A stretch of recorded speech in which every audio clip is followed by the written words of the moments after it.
Hello everyone. Today we'll be discussing some important pointers related to current affairs.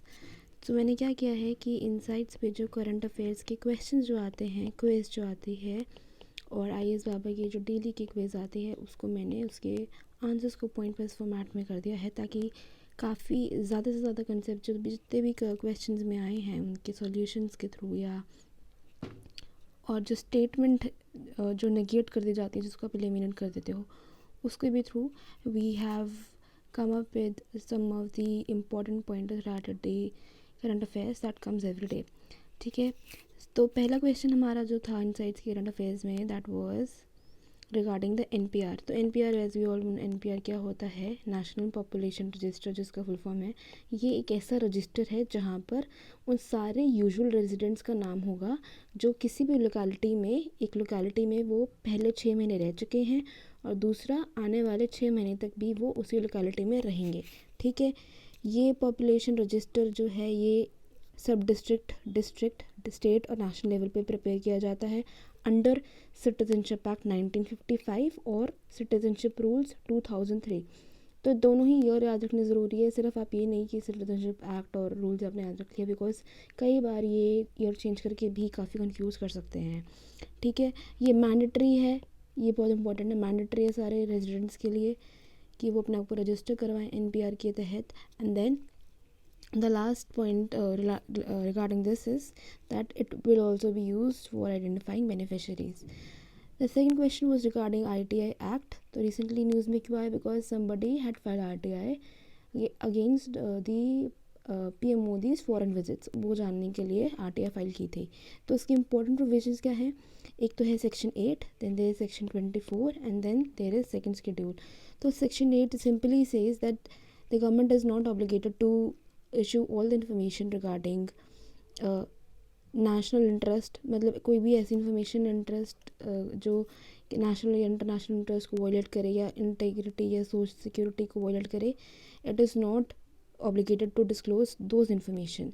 Second schedule में basically क्या है, 26 security agencies जैसे IB, रॉ, BSF इनका नाम लिखा हुआ है. क्यों लिखा हुआ है, क्योंकि सेक्शन 24 में अगर हम देखेंगे तो सेक्शन 24 में ये कहा गया है कि सेकेंड शेड्यूल में जितनी भी एजेंसीज हैं उनको एग्जेम्प्टेड है डिस्क्लोज करना कोई भी information. So these two, second schedule and section 24 are basically related. The third question was regarding Quad से एक बहुत सिंपल क्वेश्चन पूछा था. तो क्वाड के मेंबर्स हम देख लेते हैं. हमको पता है इंडिया है, USA है, ऑस्ट्रेलिया है और जापान है. Next question was regarding SAARC एक बहुत अच्छा तरीका है याद रखने का कि आप ऐसे भी जितने भी ऑर्गेनाइजेशंस हैं या ग्रुपिंग है किसी भी कंट्रीज़ की, उनकी आप नंबर ऑफ़ मेंबर्स याद कर लो. तो ये क्या है, जियो पॉलिटिकल. तो सार्क के कितने मेंबर्स हैं, 8 मेंबर्स हैं. हाँ, तो जियो पॉलिटिकल यूनियन है साउथ एशिया का, फाउंडेड इन ढाका और सेक्रेटेरिएट इसका है नेपाल में. The next question was regarding under water मतलब पानी के अंदर ऑप्टिकल फाइबर बिछाई जाएगी, क्योंकि रिसेंटली क्या हुआ है कि लक्षद्वीप के 11 आइलैंड्स को कोची से 2023 तक कनेक्ट किया जाएगा. ठीक है, फंडिंग इसकी बात कर लेते हैं. फंडिंग कैसे होगी इसकी फंडिंग होगी bye universal service obligation fund. Andaman, क्योंकि हम लक्षद्वीप आइलैंड्स के बारे में कर रहे हैं तो अंडमान के बारे में करना भी बनता है. तो अंडमान कनेक्टेड निकोबार आइलैंड से वाया 10 डिग्री चैनल. एक और लक्षद्वीप के बारे में एक important fact, that Lakshadweep are the only coral atoll of the country. The next question was regarding PM वानी. PM वानी क्या है, PM wifi access network interface. ये कैसा प्रोजेक्ट है जहाँ पे जो पब्लिक है वहाँ पे वाईफाई हॉटस्पॉट्स को इंस्टॉल किया जाएगा. कौन करेगा इंस्टॉल, PDOs का full form public data officers.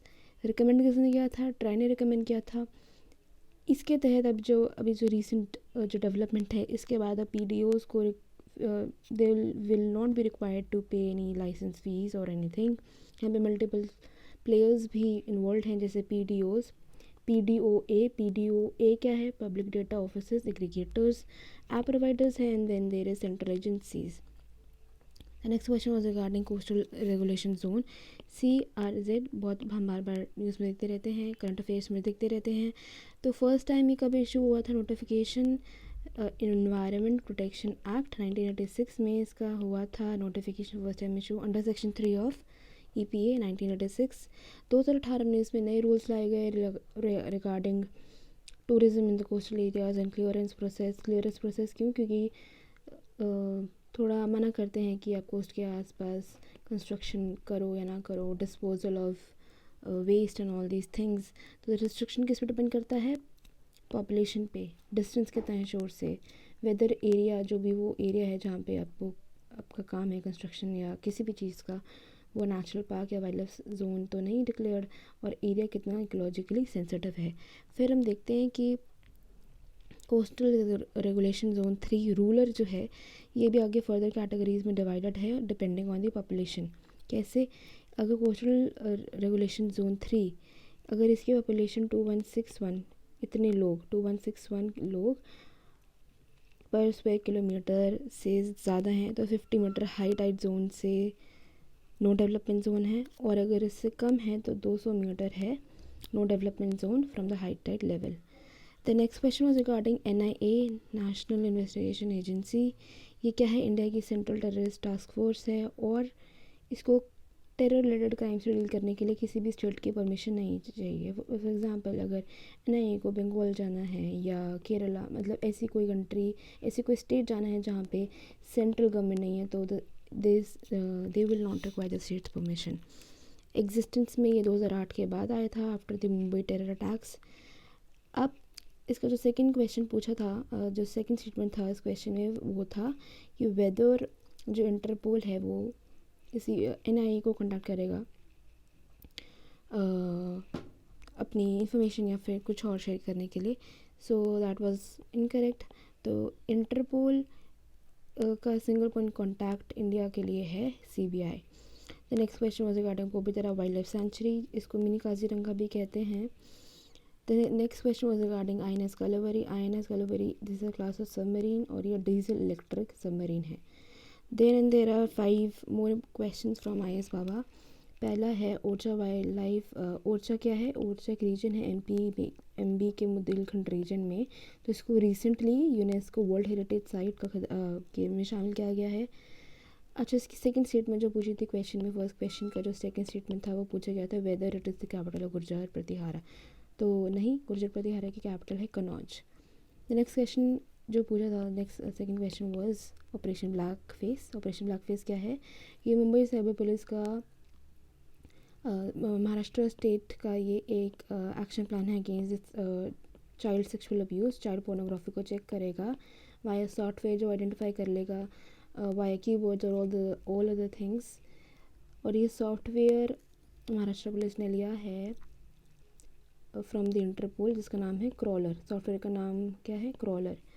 The next question is regarding CCPI which is climate change performance index, developed by 3 agencies organisations. ये नाम याद रखने हैं। पहले German watch, then there is new climate institute Germany, and the third is climate action network. ये एक important tool है check करने के लिए क्लाइमेट पॉलिटिक्स क्या हो रही है, प्रोग्रेस क्या हो रही है क्लाइमेट चेंज को इम्प्रूव करने के लिए। 4 कैटेगरीज ऐसी हैं जिसको ये शामिल करता है चेक करने के लिए। एक है GHGs, then there is renewable energy, and there is energy use and climate policy. Lakshadweep island से रिलेटेड वाज द 4th क्वेश्चन। ये क्या है? It is a group of 36 island. यहाँ पर 3 मेन ग्रुप्स हैं and all of them are of coral origin. The 5th question and the last question is related to Tharo tribes. ये 13 की लो land area है। थारो ट्राइब्स इंडिया के लो land 13 tribes में 13 लो lands में रहते हैं। मुंबई आई मीन नेपाल और इंडिया में ये रहते हैं। Mostly are dwellers, they worship Lord Shiva and they are not under the PVTGs. PVTGs क्या होते हैं? Particularly vulnerable tribal groups. Particularly vulnerable tribal groups के ऐसे ये क्राइटेरिया है। पहला कि प्री एग्रीकल्चर टेक्नोलॉजी होनी चाहिए, पॉपुलेशन डिक्लाइनिंग या स्टेगनेंट होनी चाहिए, एंड लिटरेसी और इकोनॉमी रेट कम हो जाना चाहिए। So that is all for today. Thank you so much.